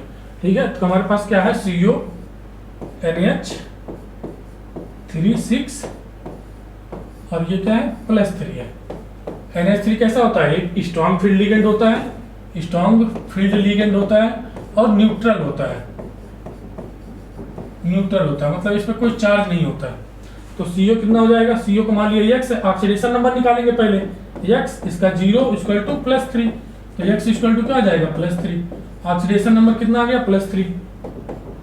ठीक है, +3 कोबाल्ट 27 हो गया, +3 ये क्या हो जाएगा, 3d7 4s2 और 3 इलेक्ट्रॉन इसमें से निकाल दो, क्या बच गया, 3d6 और 4s0। अब d ऑर्बिटल देखो, जब ऑक्टाहेड्रल कॉम्प्लेक्स है, ऑक्टाहेड्रल है ना, कोऑर्डिनेशन नंबर 6 वाला कॉम्प्लेक्स है, ऑक्टाहेड्रल है, तो इसमें जो d ऑर्बिटल की स्प्लिटिंग होती है, यहाँ पे हम दिखाते हैं स्प्लिटिंग ऑफ d ऑर्बिटल। यहाँ पे जो d ऑर्बिटल है 1 2 3 4 5, ये क्या है, d ऑर्बिटल हमारा, क्या 3d ऑर्बिटल। इसकी जो स्प्लिटिंग होती है यहाँ पे क्रिस्टल फील्ड स्प्लिटिंग एनर्जी कितनी होती है, 0 होती है यहाँ पे। अब इसके ऊपर ऑन द एक्सिस वाले कहाँ जाते हैं, ऊपर जाते हैं, मतलब d z² और d x² y² कहाँ चले जाते हैं, ऊपर। और ये एनर्जी 0.6 से ज्यादा हो जाती है प्लस, और ये एनर्जी लोअर हो जाती है कितनी, 0.4 से माइनस। यहाँ पे क्या आते हैं, बिटवीन द एक्सिस वाले 1 2 3, मतलब बिटवीन द एक्सिस में कौन होता है, d xy, d yz और d zx, ये कहाँ आते हैं, नीचे आते हैं। तो इसमें ये स्ट्रॉन्ग फील्ड लिगेंड है, तो पहले क्या कराएगा, पेयरिंग कराएगा। कितने इलेक्ट्रॉन है, 6 इलेक्ट्रॉन है, तो 1 2 3 4 5 6। तो हमारा ये क्या होता है, ये T2G होता है, और ये क्या होता है, EG होता है। तो T2G में 6 इलेक्ट्रॉन है और EG में 0 है, T2G में 4 है, T2G में 4 है, T2G में 6 है, T2G में 6 है, और EG में क्या है, 0 है। तो ऑप्शन नंबर कौन सा हो गया, 3rd। देख लो, अच्छा क्वेश्चन है।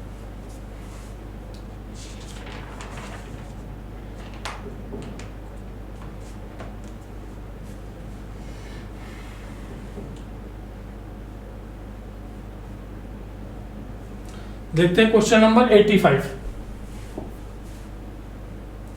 Select the compound of highest covalent character. Covalent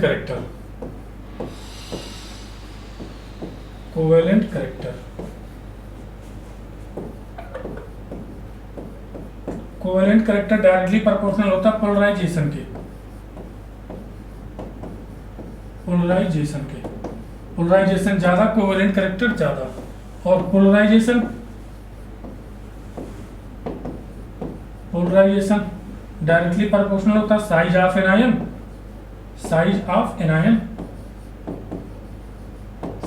anion और इनवर्सली प्रोपोर्शनल होता है साइज ऑफ कैटायन के।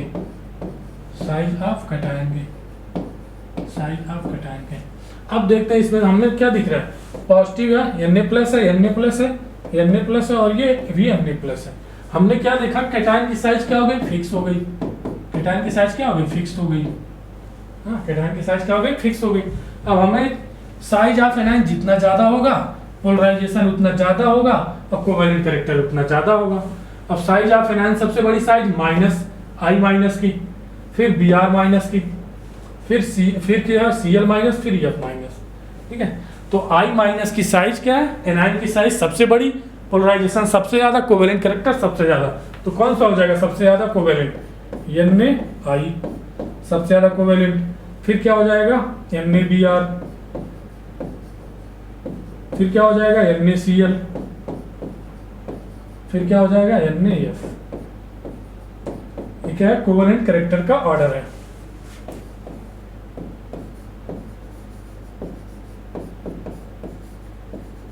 कोवेलेंट कैरेक्टर, तो Na सबसे ज्यादा कोवेलेंट हो गया। ऑप्शन नंबर कौन सा हो गया हमारा 4।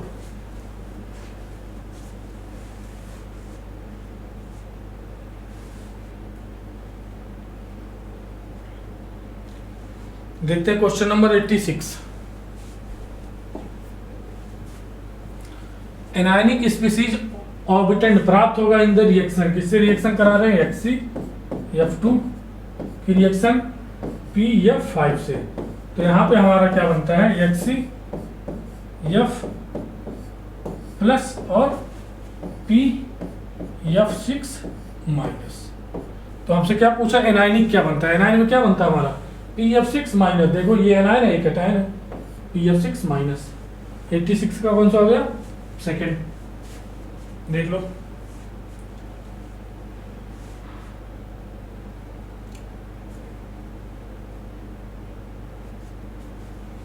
देखते हैं question number 87। Which among the following carboxylic acid has highest pKa value. Acidic strength directly proportional होता है Ka के और इनवर्सली प्रोपोर्शनल होता है pKa के। हम सबसे पहले क्या करते हैं, एसिडिक स्ट्रेंथ का ऑर्डर निकाल लेते हैं। और एसिडिक स्ट्रेंथ कैसे निकालते हैं, stability of conjugate base, stability of conjugate base से। जो कॉन्जुगेट बेस जितना ज्यादा स्टेबल होगा उसकी एसिडिक स्ट्रेंथ उतनी ज्यादा होगी। तो यहाँ पे देखो क्या बनेगा, H प्लस को निकालो माइनस हो जाएगा, यहाँ से भी H प्लस निकालो माइनस माइनस माइनस, ठीक है। यहाँ देखो ये क्या लगाएगा, माइनस आई लगाएगा, ठीक है, माइनस आई। और ये क्या लगाएगा, प्लस आई लगाएगा, CH3 या प्लस आई लगाएगा। तो ये इस माइनस आई लगा रहा है, इलेक्ट्रॉन की स्टेबिलिटी को बढ़ा रहा है। माइनस आई लगा रहा है, इलेक्ट्रॉन की स्टेबिलिटी को बढ़ा रहा है, ठीक है। और ये इलेक्ट्रॉन पहले से इलेक्ट्रॉन है और भी इलेक्ट्रॉन दे रहा है, यहाँ पहले से इलेक्ट्रॉन है और भी इलेक्ट्रॉन दे रहा है। तो इसकी स्टेबिलिटी को क्या कर रहा है, कम कर रहा है। हमें क्या लगाना, pKa की वैल्यू लगानी है, ठीक है। पहले एसिडिक स्ट्रेंथ की लगा लेते हैं। ये माइनस आई दे रहा है HCOOH और C6H5COH। देखो सबसे ज्यादा एसिडिक जो होगा ये माइनस आई दे रहा है, बना देते हैं HC डबल बॉन्ड O और O माइनस, फॉर्मिक एसिड हो गया। अब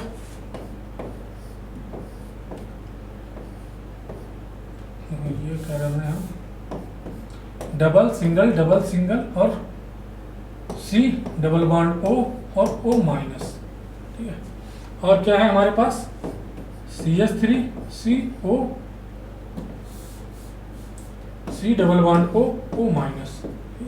यहाँ पे देखो ये क्या देता है, प्लस आई देता है, ठीक है। इलेक्ट्रॉन की डेंसिटी को बढ़ाएगा, बेसिक स्ट्रेंथ को कम करेगा। तो इन तीनों में सबसे ज्यादा एसिडिक कौन सा हो जाएगा, सबसे ज्यादा एसिडिक इन तीनों में, ठीक है। इन तीनों में सबसे ज्यादा बेसिक कौन सा हो जाएगा, ये वाला सबसे ज्यादा बेसिक हो जाएगा। और इसमें एसिडिक कौन सा होगा, देखो ये क्या करता है, अगर ये इलेक्ट्रॉन कम हो जाए, इस इलेक्ट्रॉन की डेंसिटी कम हो जाए तो क्या करेगा, ये इलेक्ट्रॉन अगर स्टेबल हो तो एसिडिक स्ट्रेंथ बढ़ेगी, ठीक है। यहाँ पे क्या होता है, ये इलेक्ट्रॉन कॉन्जुगेशन में नहीं जाता, रेजोनेंस में नहीं जाता, ये वाला चला जाता है। और यहाँ पे क्या जाता है, निगेटिव चार्ज, देखो ये बन जाता है। ये तो सबसे ज्यादा बेसिक हो गया। अब इन दोनों का कंपैरिजन कर रहे हैं, ठीक है। तो यहाँ पे आ जाता है CO माइनस और O माइनस, ठीक है। यहाँ पे पॉजिटिव चार्ज, और ये डबल सिंगल डबल सेकंड, ये आ जाता है पॉजिटिव क्योंकि यहाँ का बांध टूट गया है, हाँ डबल। तो इसकी वजह से क्या होता है, ये क्या लगाता है हमारा प्लस AM लगा देता है थोड़ी देर के लिए, इलेक्ट्रॉन डोनेट करने लगता है, ठीक है। तो इसका एसिडिक स्ट्रेंथ इससे ज्यादा हो जाता है, सबसे ज्यादा किसका, SCHO का एसिडिक स्ट्रेंथ, फिर COO O माइनस का फिर इसका हो जाएगा। इन तीनों में तो एसिडिक स्ट्रेंथ का ऑर्डर ही होगा। अब ये क्या लगा रहा है, माइनस आई लगा रहा है, तो सबसे ज्यादा एसिडिक कौन सा हो जाएगा, थर्ड वाला। सबसे ज्यादा एसिडिक हो जाएगा थर्ड वाला। देखो थर्ड वाला सबसे ज्यादा हो जाएगा। फिर क्या हो जाएगा हमारे पास, HCHO किस में है, फर्स्ट वाले में है। फिर क्या हो जाएगा दूसरा, फिर क्या हो जाएगा चौथा।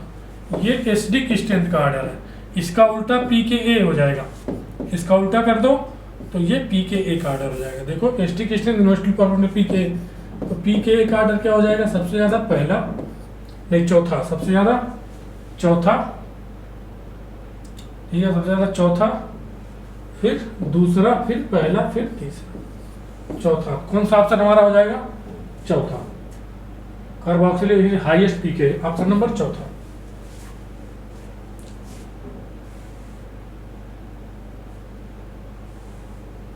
T7 का ऑप्शन नंबर चौथा। pKa बोले यहाँ बेसिक स्ट्रेंथ बोले, बात एक ही है। तो सबसे ज्यादा बेसिक कौन सा आ जाएगा हमारा ये, क्यों, क्योंकि यहाँ पे प्लस आई लग रहा है। अब pKa हमारा क्या, pKa उल्टा है एसिडिक का, तो बेसिक भी तो pKa का उल्टा होता है एसिडिक का। बेसिक स्ट्रेंथ एसिडिक का उल्टा होता है, तो यहाँ pKa है, ये भी इसका उल्टा है। तो जो बेसिक का ऑर्डर होगा वही pKa का ऑर्डर होगा। देख लो एक बार।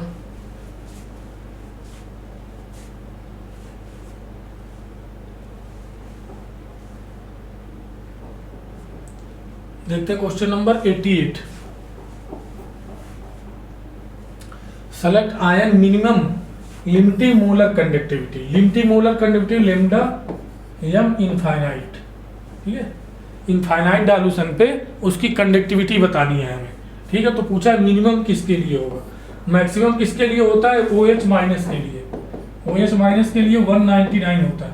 उसके बाद हो जाता है सल्फ्यूरिक एसिड के लिए, SO4 माइनस 2 इसके 160 हो जाता है। फिर किसके लिए हो जाता है, Cl माइनस के लिए 76 हो जाता है। और CH3OH के लिए, CH3COOH के लिए कितना, 46 हो जाता है। तो सबसे कम किसके लिए मिनिमम पूछा है, हमारा मिनिमम किसके लिए, एसिड के लिए, एसिडिक एसिड के लिए, ठीक है, एसिडिक एसिड के लिए। इसको क्या बोलते हैं, लेमडा एम इनफाइनाइट। इसका यूनिट होता है साइमन सेंटीमीटर स्क्वायर पर मोल। ऑप्शन नंबर कौन सा हो जाएगा, पहला। 88 का ऑप्शन नंबर पहला। देखते हैं क्वेश्चन नंबर 89। 89 में स्पीसीज HCl4 मॉलिक्यूल इज, इसका शेप पूछा है हमसे। तो HC ये हो गया F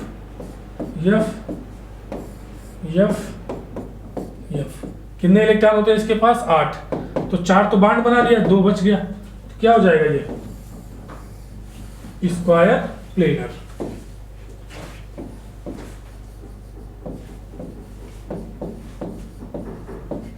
स्क्वायर प्लेनर कौन सा option, option number third. Simple question, option number third, square planar.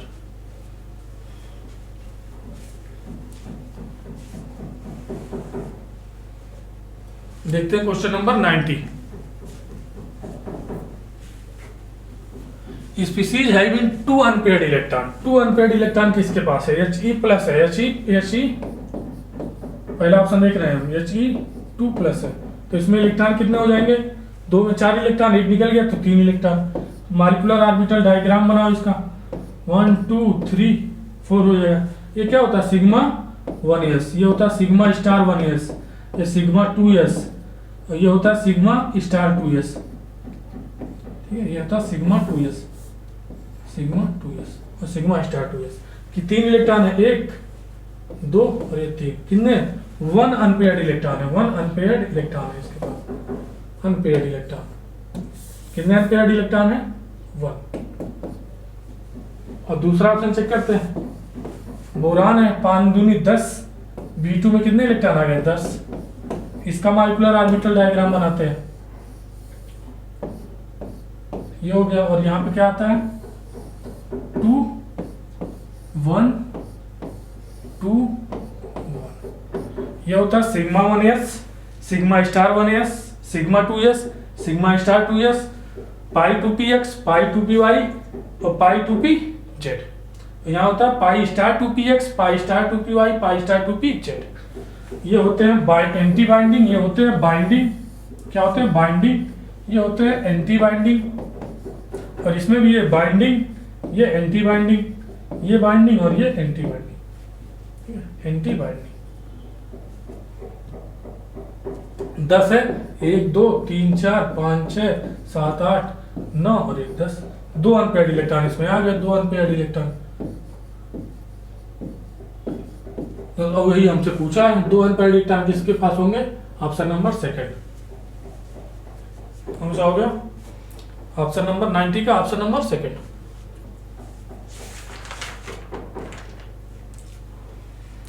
देखते हैं question number 91। Depletion of ozone layer in stratosphere is due to chlorofluorocarbon, chlorofluorocarbon, chlorofluorocarbon, chlorofluorocarbon CF2Cl2। Option number first.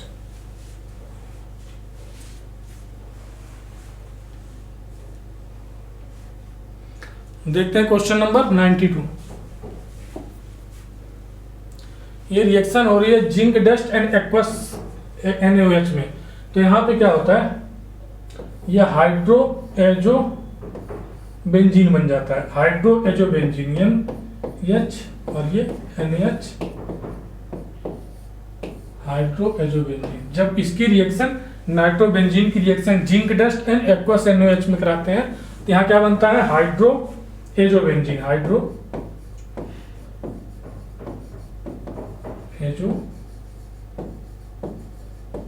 Azo benzene.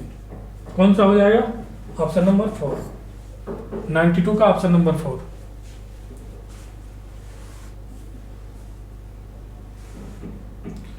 देखते हैं question number 93। Glucose, हमारे पास क्या है? Glucose है, CHO CH2OH कितनी बार? 4 बार। और ये है CHOH है, ठीक है, ये है CHOH 4 बार और ये CH2OH। ये क्या होता है? ग्लूकोज।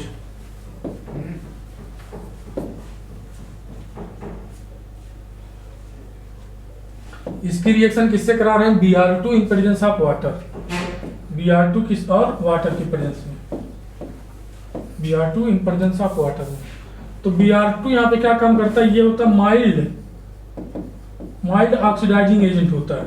ये क्या करता है? एल्डिहाइड को एसिड में कन्वर्ट कर देता है। क्या होता है? Mild oxidising agent. और ये CHOH4 और ये CH2OH क्या बन जाता है? ग्लूकोनिक एसिड,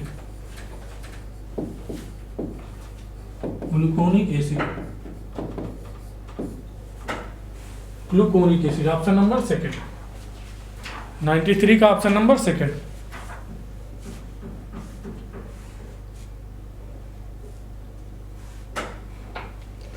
देखते हैं question number 94। Aldol condensation will take place. Aldol condensation ऐसे एल्डिहाइड या कीटोन में होता है जिसमें क्या? अल्फा हाइड्रोजन प्रेजेंट होते हैं। एल्डोल कंडेंसेशन ऐसे एल्डिहाइड या कीटोन में होता है जिनमें अल्फा हाइड्रोजन प्रेजेंट होते हैं। तो हमें क्या देखना है? Alpha hydrogen. HCHO, इसके स्ट्रक्चर बनाओ CH डबल बॉन्ड O और ये हो जाए H। अल्फा हाइड्रोजन क्या है? Alpha hydrogen absent, alpha carbon ही नहीं है तो अल्फा हाइड्रोजन कहां से होगा? और ये P डबल सिंगल और ये CH डबल बॉन्ड O। ये हो गया अल्फा कार्बन। इससे अटैच्ड हाइड्रोजन को अल्फा हाइड्रोजन बोलते हैं। तो इससे अटैच्ड कोई हाइड्रोजन नहीं है। क्यों? क्योंकि इस कार्बन की बैलेंसी पूरी है, 1 2 3 4। यहाँ भी अल्फा हाइड्रोजन क्या है? 0 है, अल्फा हाइड्रोजन 0 है। थर्ड वाला ऑप्शन देखते हैं। ये क्या है? कीटोन है। हमने क्या बोला? ऐसे एल्डिहाइड या कीटोन में जहां पे क्या हो? अल्फा हाइड्रोजन प्रेजेंट हो। यहाँ पे क्या होगा? 2 अल्फा हाइड्रोजन। तो यहाँ पे क्या होगा? एल्डोल कंडेंसेशन प्रेजेंट होगा, 4 अल्फा हाइड्रोजन, 4 अल्फा हाइड्रोजन। तो कौन सा हो जाएगा? Option number 3। इसमें भी नहीं होगा। देखो ये C हो गया, ये CHO हो गया, यहाँ पे 3 कार्बन लगे हुए हैं। तो ये अल्फा कार्बन तो है लेकिन इसके पास हाइड्रोजन नहीं है, तो अल्फा हाइड्रोजन एब्सेंट 0, तो ये भी नहीं शो करेगा। तो ऑप्शन हमारा कौन सा हो जाएगा? थर्ड।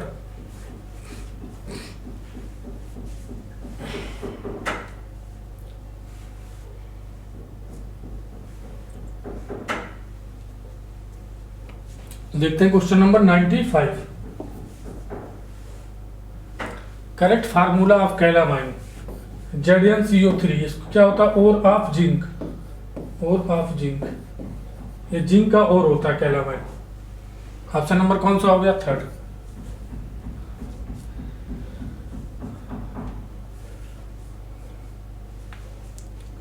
देखते हैं क्वेश्चन नंबर 96।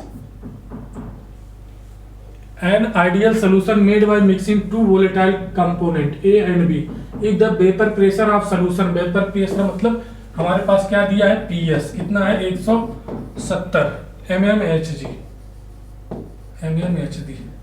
और क्या हमारे पास दिया? Then mole fraction of A in vapour phase.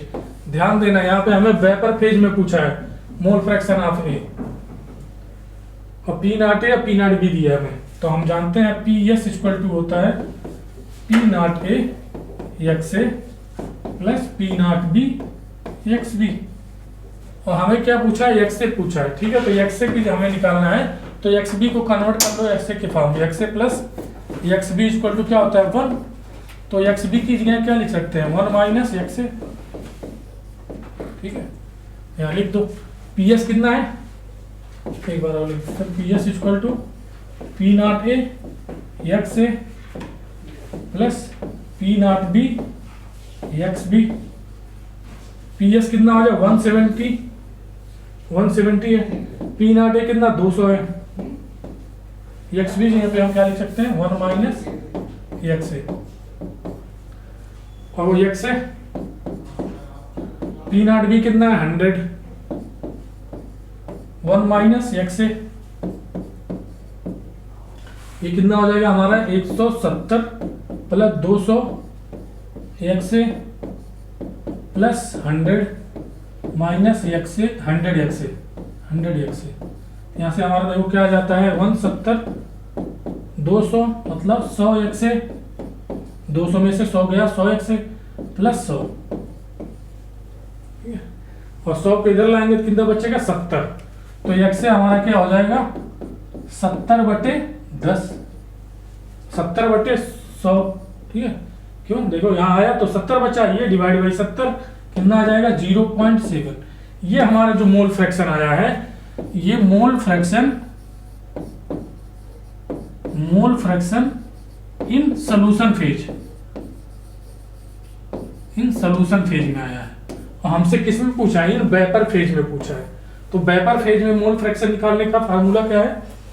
देखो यहां से निकाल लेते हैं। Y ये निकालना है, ये होता है P not A XA by P total या P सोल्यूशन। तो यहां से हम रखेंगे P नॉट A और XA की वैल्यू कितनी आई है? P नॉट A और XA कितना आ जाएगा हमारे पास? 0.7। P नॉट A कितना? 200 इंटू 0.7, PS कितना? 170, ये कितना हो जाएगा? 140, 7 14, 140/170 कैंसिल, 14/70 कितना आ जाएगा? देखते हैं ये कितना? 170 है ना, कितना हो गया? 17 और ये 14, 10 बढ़ा के 0 कितनी बार जाएगा? 8 बार। 8 7 56, हासिल 5, 8 का 8 5 13, 10 में से 6 गया 4, ये कैंसिल, ये कैंसिल, 0 17 दूनी 34, कितना बचा? 6 0 और 17 3 51, 0.28 समथिंग आएगा, 0.28 कितना आएगा ये इन वेपर फेज में? 0.823, देखो 0.82 और 3, ये 3 है। 17 दूनी 34 हो गया, 60 आया, 17 3 51, यहाँ 51 कर देंगे, तो 0.83 लगभग आएगा, 0.82। ऑप्शन नंबर कौन सा हो गया? सेकंड। अच्छा क्वेश्चन है ये, देखो यहां से यहां है और ये हमारा क्वेश्चन यहां है, यहां से यहां तक, ये है यहां से, और फिर हमारे पास ये वाला पोर्शन यहां से है, लास्ट पोर्शन ये है, देख लो।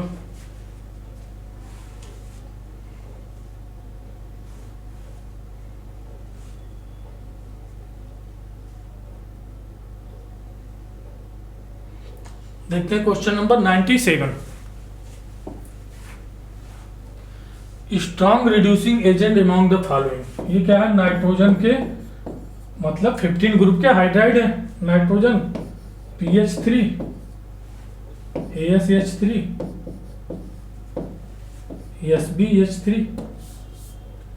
SbH3, nitrogen phosphorus arsenic antimony bismuth, BiH3।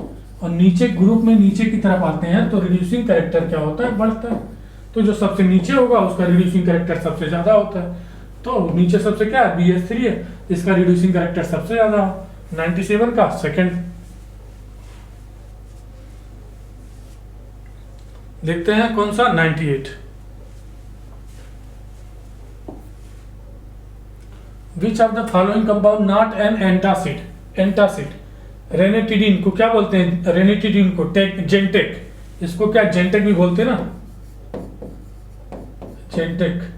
सेमेटिडीन को टेगमेट भी बोलते हैं, टेगमेट। मैग्नीशियम हाइड्रोक्साइड, ये सब क्या होते हैं? एंटासिड होते हैं।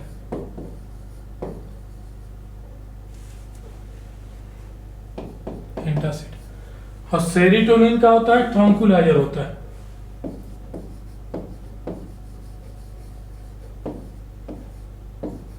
ट्रंकुलाइजर। तो पूछा हमसे कौन सा एंटासिड नहीं है, तो ऑप्शन नंबर कौन सा हो गया? 4। ये तीनों एंटासिड है और ये क्या है? ट्रंकुलाइजर है। देखते हैं क्वेश्चन नंबर 99। देख लो इसको, क्वेश्चन नंबर 99 थ्योरेटिकल क्वेश्चन है, याद करने वाला। Cis alkene are formed by the reduction of alkyne. हमारे पास क्या है? एल्काइन है, ठीक है। कह रहा है इससे सिस एल्कीन कब बनेगा? सिस एल्कीन अगर देखो, अगर हम इसका रिडक्शन कराएं तभी तो एल्कीन बनेगी। रिडक्शन कराएं, और रिडक्शन अगर हम सोडियम प्लस लिक्विड अमोनिया से कराते हैं, सोडियम या लिक्विड NH3 से कराते हैं, NH3 से, तो यहाँ हमारा ट्रांस एल्कीन बन जाता है। C double bond C R R trans बनता है ना, ट्रांस। तो ये R और ये H और ये H क्या बनता है? Trans alkene, trans alkene. और यही अगर हम लिंडला, इसको क्या बोलते हैं? H2PDBSO4 को लिंडलार्ड कैटेलिस्ट बोलते हैं, लिंडलार्ड कैटेलिस्ट। ये क्या करता है? ट्रांस एडिशन करता है, ट्रांस एडिशन। क्या करा रहे हैं? रिडक्शन। और लिंडलार कैटेलिस्ट क्या करता है? एल्केन से एल्कीन से क्या बनाता है? ये ट्रांस बनाता है, और ये क्या बनाता है? सिस बनाता है। क्या? H2PDBASO4 ये क्या बनाता है? सिस एल्कीन बनाता है।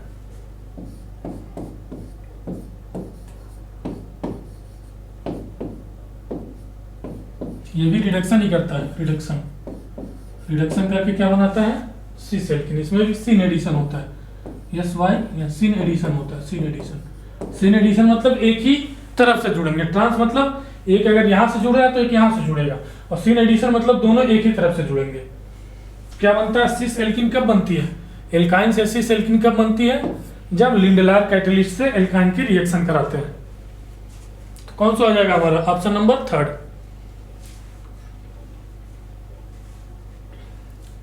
देख लो, देखते हैं question number 100। Consider the following reaction, the order of reactivity toward SN1। Reactivity towards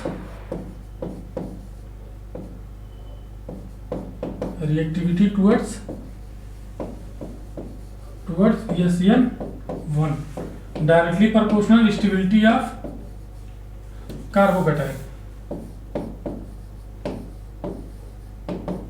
stability of carbocation. अब हम क्या देखेंगे यहाँ पे कार्बोकैटायन की स्टेबिलिटी। तो ये हमारा कार्बोकैटायन बनेगा, Cl निकलेगा तो कार्बोकैटायन ये बनेगा, यहाँ पे ये बनेगा, यहाँ पे ये बनेगा।